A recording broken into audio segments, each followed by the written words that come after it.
exhausted. You got to get Kellen out. He's exhausted. And then he bangs a three. You want me to take him out? You want him out? So if anybody was close enough to the bench saying he yells at everybody. Yeah, I yell at everybody. Only person I can't yell at is the princess. She won't take it. She's like, no, not happening. John Hale. Kyle, last week you said you could account for one of Ty or Severe being out, but not both of them. You accounted for today. So what does that say about this team's potential long term? Like I told him after, we got great depth. And just so you know, we have prepared for both Kellen, Davion to be point guards because we've done it in practice. And Davion more so than Kellen. Now, the reason I started with Kellen on the baseline is I wanted Quinterly off the ball. I did not want him to guard the ball. I wanted somebody else to guard the ball. So we had 2 point guards, so whoever Quinterly was guarding, we put in the grinder. They made all those threes early, and I kept telling the guys, look, we think they're going to make 30 today? Just play. We gave up offensive rebounds. We had late shot threes, but we hung around.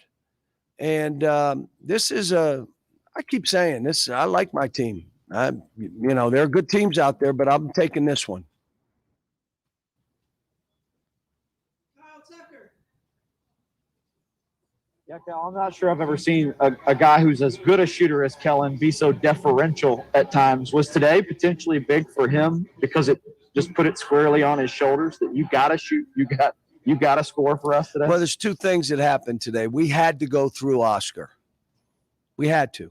And I told Oscar, I don't care if the guy's 7'8", you got to get baskets and get fouled.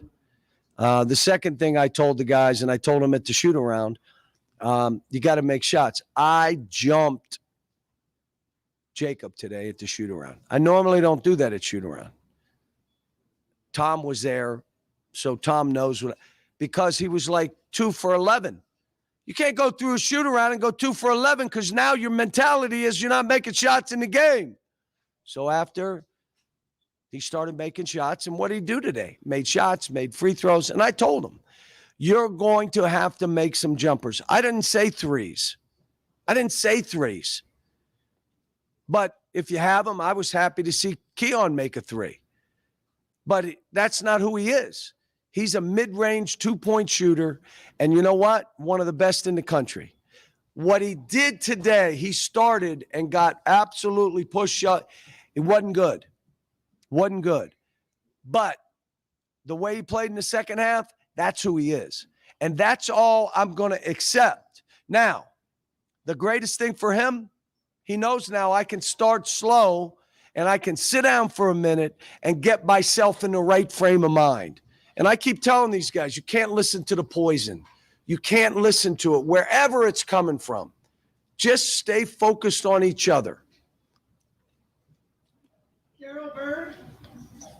Yeah, John, there were times earlier you said that you're established. People saw what we did at Kansas. People saw what we did to Tennessee here. Does this game move to the top of that list? I don't know. I mean, doing that, what we did at Kansas, that was done before at Kansas. I think it was 1942.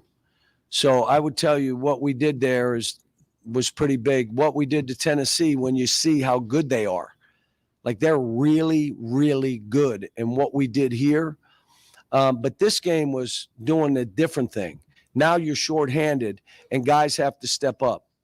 I showed the guys a tape that was done of Nick Saban, Coach Saban, talking about being ready for your opportunity.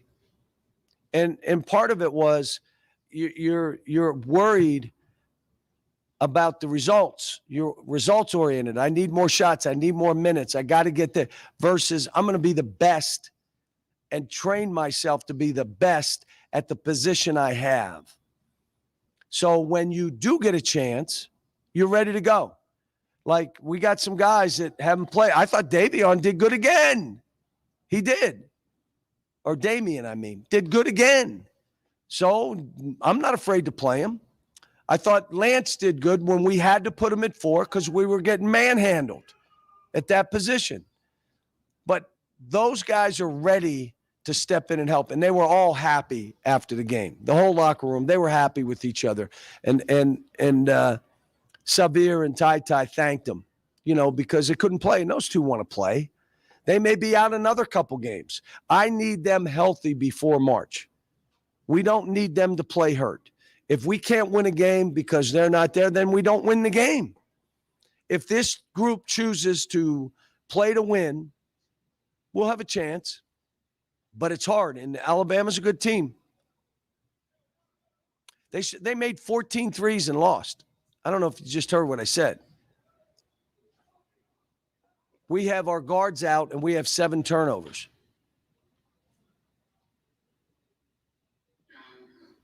When you're at full strength, you're pretty scary. Does this give you confidence that you can make a run, a deep run, if you're shorthanded? Here's what I would say. Again, because I've done this a long time and I've been in a lot of these one game and you're out deals. If you're playing with a short roster, you've got to be really lucky that you're not going to have guys in foul trouble, that you're not going to get somebody hurt. But if you have a deep roster, even if you choose not to play them all, but they're there. And what you're going to try to do with the deep roster is get everybody in the first half and then shorten the rotation to win the game in the second half. The more players on your roster that can help you, the more room for error. Stuff goes wrong and you're okay. So I've had both. I've had my one UMass team, I played 5 guys, 37 minutes each. And we were fine, and we made it to the game against Kentucky, who had 11 NBA players we had to go against, but that game in the semifinal. But you can do it, but I'm saying very dangerous. Dangerous if you're playing 5-6 guys. Gary Tipton. John, I'm sorry, it took me a moment to unmute. Can you say why you kept Sabir and Tai on the sideline? Is it an injury, illness, something else? They're both injured. They're both injured. And it's one of those, we just don't need nagging. So if they got to take another week off, take a week off. There was a time where Jacob went down and was holding his face with all the nicks and knocks you guys have had.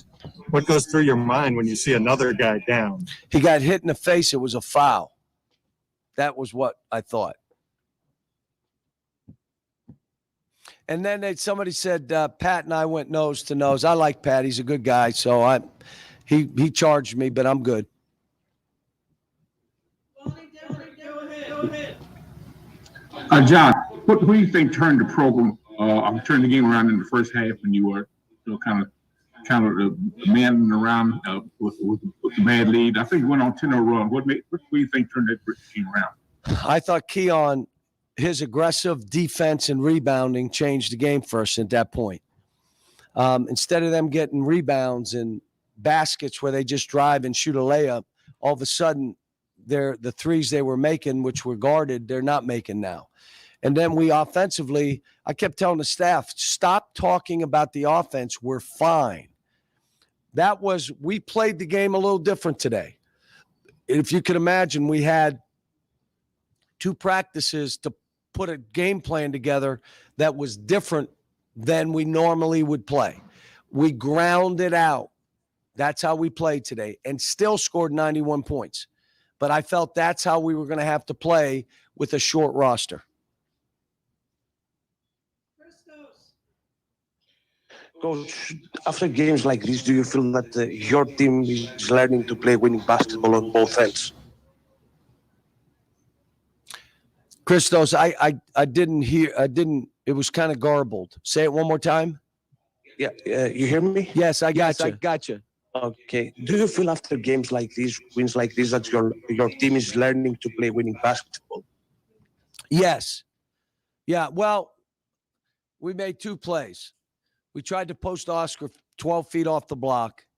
And there was one other play that I said that, Kellen in front of our bench, like putting the ball down where they could get it. You just don't do those things. Those are not smart basketball plays. What if it was a 4-point game? We could have lost the game. What if there were fouls that they would get with that? 2 shots. So, but the way we played and used the clock and created shots, look, and you could say what you want. Well, you banked 2 in. Do you know how many shots are banked in against us? Like, it's incredible. Guys from half court bank them in. So when we bank one in, I said, finally, we get one to bank in. But, they're getting better. They're learning how to win, and it's a good group. I'm telling you, every day I go to practice, I enjoy myself. Jeff Drummond. Yes, Cal, you've mentioned on occasion that Kellen kind of played the role he had today during his time at Davidson. Is that kind of what you leaned on a little bit when he had to kind of be that lead guard at times? I teased him and I said, you played point guard against us your freshman year at Davidson when we played you, I think, in San Antonio. And he said, a little bit, but my senior year, I played point guard. I'm not sure he's telling me the truth, but I think he's the kind of guard we've had here. The Tyrese Maxey, the Manuel Quickleys, the Shea Alexanders, Jamal Murrays, Brandon Knights. They're basketball players. They can play on the ball and off the ball. And what I kept saying, that's where the game is going. Harden now is in Philly. Do you think that Tyrese is going to have the ball in his hands all the time? He's not. But you know what? He can play the other way. He'll go get 40 points because he can play off the ball because that's what he learned. Well, I'm not coming there unless the ball's in my hand the whole time. We don't play that. Learn to be a basketball player. Learn to play on the ball, off the ball, in pick and rolls. Learn to lift and drive. Make baskets late in the shot clock. So he's done good. I'm happy that, he kind of, wow, I didn't know he was that much at the 3-point line. How about he gets 2 turnovers? What's wrong with this kid? 3 more. Larry, Kyle, and then Daryl. Talked several times this year about how well your team focuses on the game plan and what you want done. Is this the best example yet of that, what they were able to do today? Not early. We went under some dribble handoffs. We had some miscommunication on simple dribble handoffs, like big to guard, things that we didn't do. And all we said is you got to settle in defensively. I said, we're playing well offensively. We're playing well enough to win, but you can't just keep giving them open shots. It's their game. And they took 40. And I know there's people that want me to coach that way. I'm fine. Nate's an unbelievable coach. Does a great job. Has turned that thing into a monster. There's all kind of ways of doing this. I've done this for a lot of years.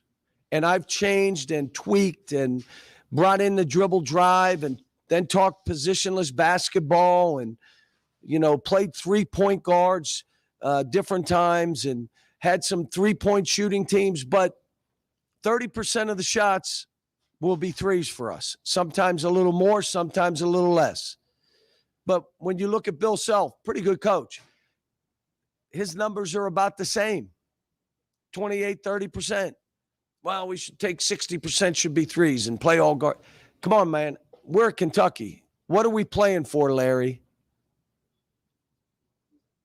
You're muted, so it's good. Stay muted. But we're playing for March to put ourselves in a position to win national titles. It's what we do here. Let me thank the fans. Wow. Unbelievable environment. When we were dying, they never start booing.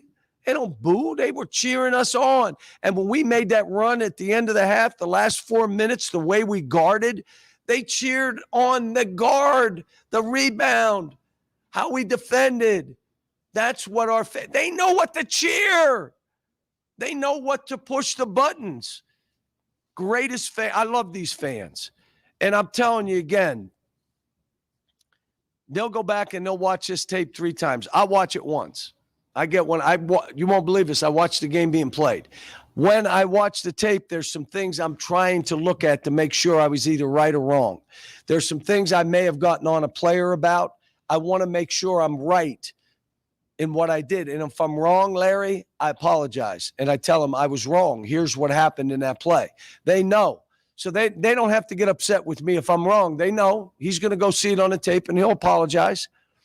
But I know our fans are going to watch it 3 and 4 times. I say have fun and cheer again and pause it. I wonder if this one goes in. You already watched it 3 times. You know it's going in. But that's what makes this a unique place. The fans. And the fans I keep coming back to, they're not moved. This is about this program. And when the next coach is here, they'll be about this program and about these kids. That's what Coach Rupp started this. The rest of us rent the seat. So again, let me thank the fans. Guys, I got to go out and do this radio show. It's 9:00 at night. I'd like to get home tonight. See my wife. I got some friends in.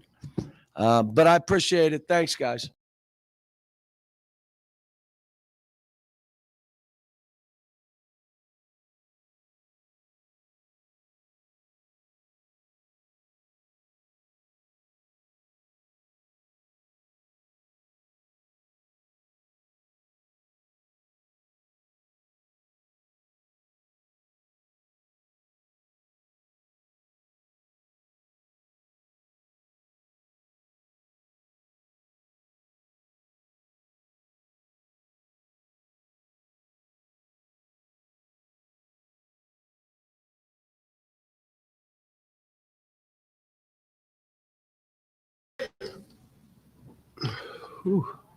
But Kellen, I wonder how sort of gratifying on the scale of wins when you know you're down the way you guys are down, not only on the scoreboard, but and who was available to you to be able to pull together as a group. And I think 4 of you had double figures and major impacts in this game. Just for the rest of you to gut it out like that, how gratifying of a win is one like this.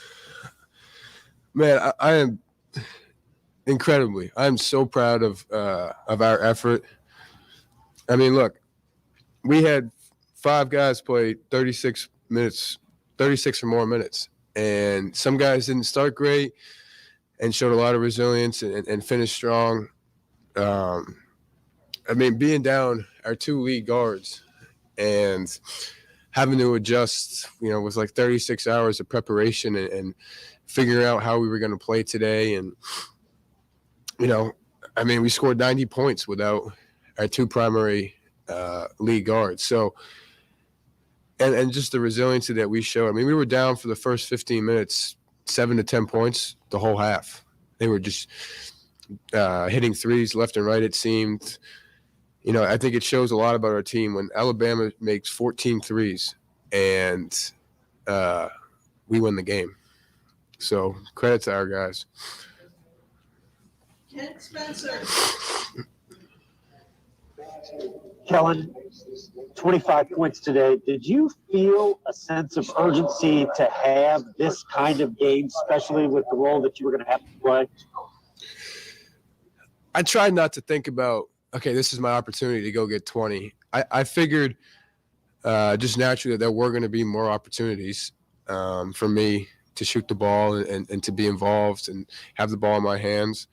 But what was most important to me was to try to lead into, Xavier and Tai are a certain type of point guard. I know what I am. So my goal was to get the ball across the court and allow the 5 of us to play, initiate, make a first pass, allow the first pass to be easy, and then let us play. And that's what we did. And I just hope that the rest would take care of itself. And thankfully it did. John Hill. Kellen, you've been around college basketball for a while now. What, with that experience, has struck you most about John Calipari's coaching style as he's built a different kind of roster and adapted to injuries, all those things this year? He just wants to go to war with the guys that will fight. He reminded us at the end of the day, I need 5 guys. And he says to us sometimes, I believe in some of you guys more than you believe in yourself. And he, like I said, some guys struggle, and he stuck with guys and really challenged them and forced them to rise to the occasion. And guys did. In my experience in college, this was probably one of the most rewarding wins I've ever been a part of. Just knowing what we were up against. Alabama just beat Arkansas, who just beat Auburn, so that was a huge win for them. And we were down a couple guys, pivotal guys on our team, who really make things go for us, and we responded. So, like I said, I'm really proud of our team. Larry Tell me, how long did you guys practice that play where you turn your back, let it hit you in the butt, and you pick it up and get that 3-point shot? And when something like that happens, do you just kind of know it's just going to be our day? I think I don't know how many I made before that, but I don't think I had missed that half so far. And I went from getting screamed at to getting applauded within about a second and a half. So I don't know, it hit me, and they didn't steal it, thankfully, and then I just realized I was wide open, so I let it go. Christos. You are confidence-wise right now about your game, and how big is the contribution of Coach Cal to you and your game overall? He instills a lot of confidence in not just me, but a lot of our guys. Just some of the shots I take here are because I know that he wants me to shoot the ball. I know I have the freedom to let the ball go. That's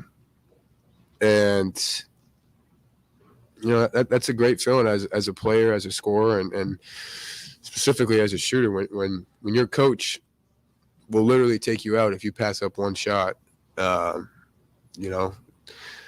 a pretty good feeling. It allows you to, other than your own confidence, it allows for a little bit of an extra edge when you're letting the ball go. Gary Tipton. Kellen, I hope I can ask too. Coach Cal said that he showed you guys a film or video of Nick Saban talking about next man up or opportunity. Can you describe the setting and what you think you guys got out of that, if anything? It was an incredible message, a very candid message. But he essentially said, when guys go down, you've either put in the work as if you're going to be playing a lot, so when your opportunity comes, you rise to the occasion, or you revert to moping and doing the woe is me approach. I'm paraphrasing, but and when your opportunity comes, you're not ready.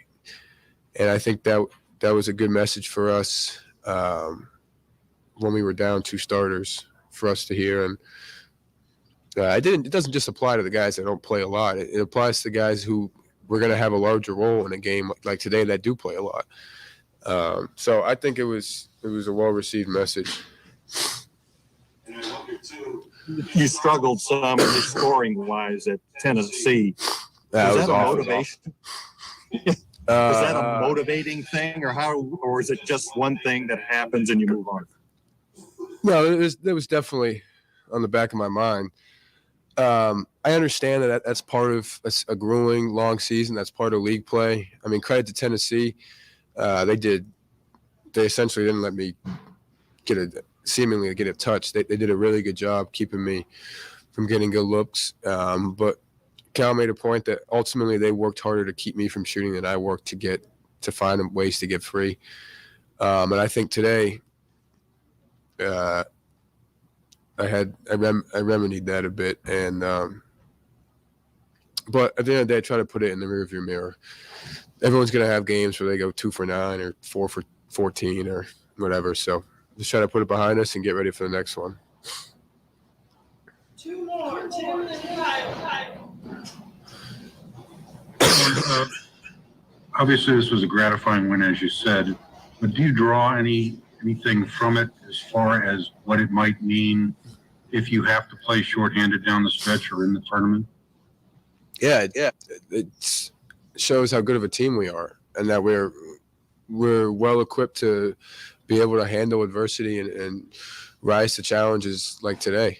The country knows what we are at full strength. I mean, we've proven that. But this just shows the grit and some of the resilience to us that we were able to. And that's a good team, very good team who can really hurt you from three. Like I said, they made 14 threes, and we found a way to win the game and score 90 points. So it speaks a lot about our team, I think. Kyle finishes off, and then we'll have Jacob in. Kellen, you've said multiple times this year that you actually like the sort of the build-up when you are about to let a shot go more than the actual reaction. I wonder if you want to revise that based on the corner three. No, I've heard this place all year. Keon told me that was the loudest he's ever heard it. So no, I take. Well, I'm not going to fully take it back because like I said, that is a rewarding feeling. But what happened today, that tops that feeling. That was incredible. So credit to our fans. They really helped spark our run. It started when we were on defense, when we needed some pivotal stops. Their energy and their enthusiasm, I think, gave us a little extra pep to our step, and then we were able to convert on offense, and it changed the whole dynamic of the game. So Thank you, Kelly. thanks, Kyle. Thanks, guys.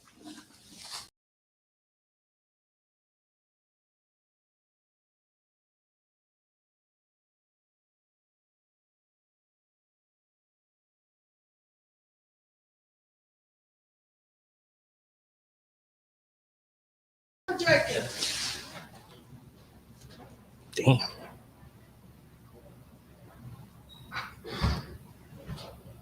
Go ahead, Jerry. Yeah, Jacob, I wanted to ask you if you called bank on that three. To be honest, as soon as I let the ball go, I saw it was going to be long, and I saw it was going to hit the backboard, but I never called it. I was just hoping it went in, but we see it went in, so we're good. And it looked like you got hit in the face or something. How? What exactly happened? And obviously you're not hurt, but what happened? It was just we were going for a rebound, and someone like smacked down and like scratched my eyelid, so it's a little puffy, but I'm straight. I've been through worse. John Hale. Jacob is one of the guys who went through last season and everything that was involved there. Are days like this more enjoyable for you? And maybe at what point did you realize this team was as good as it was? Yeah, it just shows, like, in past games, when people were injured, people were questioning the depth of this team. It just shows how good of a team we are, how well not just me, but my teammates are, and how like we could just step up in big moments and perform. And that's what we did today with Ty and Xavier out. So that was big for not just everyone to see that we are deep, but it's big for us to know that we have the players to play when people are either injured or out. Ken Spencer. Yeah, Jacob, what did you think about the way that Kellen was able to play today, and how bad did you guys need something like that with your starting backcourt out? Kellen played out of his mind, to be honest. He was hitting shots left and right. To be able to step into the point guard position, not a lot of people know that he played point guard his senior year at Davidson, so people try to play up on him, but he still got his shots off. He still ran the team, and I think he did an excellent job doing that. Larry Vaughn. Jacob, early there where it seemed like Alabama was hitting every shot. You guys were down 13, 15 points. You've got two starters sitting over on the bench. What enabled you guys to stay together enough to get back in the game and then come out and play like you did? I mean, was there something magical, or what happened there? This is Kentucky basketball. People come into our arena. We go to people's arenas, and the first 5 minutes of the game, everyone's hitting every shot because they're excited to play Kentucky. that's how it is all the time. And we already know coach always emphasizes stay in the course, just keep grinding it out. And that's what we do. We kept running, we kept getting into their legs. And guess what? They stopped making shots late in that first half. So we just got to keep pushing through things and know basketball is a game of runs. And that's what we did. Christo. Jacob, you mentioned Kentucky basketball. What is the real meaning? What is Kentucky basketball represents this season, and what is the most enjoyable part of your game overall this season? I just love this team so much, and everyone else feels the same way. We have a bond that no one's going to break. Through anything, we're going to stick together, and I think that's the big part about it. When we're on the court together, we're going to fight for each other because we all want to win. We all know what the end goal is, and we're all pushing for that end goal. Jerry, back to you. Go ahead, Jerry. I'm sorry, I forgot my question. There's so much going on here. I wonder as a basketball player, I wonder as a basketball player, when you see Kellen, he wasn't kind of paying attention to the balls rolling towards him, and he gets it and swishes the shot. As a basketball player, what does that, how do you process that? I'm not going to lie. I ran down the court with my hand on my head. Like that was a wild shot. It just shows how on fire he was. He was just hitting shots, like I said, left and right. And it was big for us in this game. Larry Vaughn. Jacob, when you first said that, it looked like you looked at the stat sheet, something or a few things maybe kind of surprised you. When you look at that stat sheet, what impresses you the most, surprises you the most, or whatever? I'm just looking at the minutes played. We played a lot of minutes. Some of us. There was 3 guys who played 39 minutes, 2 guys who played 37 minutes. So like, it just shows how much effort and how much will we are to put in to win games. And it's just a lot. It says a lot about this team. It says a lot about our grit, and it says a lot about how bad we want to win games. Kyle Tucker. Yeah, Jacob, was there anything that happened? There's been a lot of talk about the 36 hours to figure this out. Cal said he shut down practice. Everybody from the outside, so you guys could figure out. He said, how the hell we're going to play, without two really important guys. Was there anything about the preparation, any specific thing he did over the last 2 days that gave you some confidence that this was going to happen, or led to what happened today? I mean, first, I believe it comes with inner confidence. You got to have the confidence to play when your name is called. And that was the main thing, just having confidence to play the game. But second, Davion and Kellen being able to step into that point guard position and run this team when they usually don't do that was definitely big time. But coach always emphasized, like, we're going to need more guys to step up. And I think Keon did a good job of that. I think other people did a very good job of stepping up and making plays and doing little things that helped us win this game. So we weren't really worried about this game. We knew who we were as a team, and we knew that we could come into this game and win without our 2 main guards.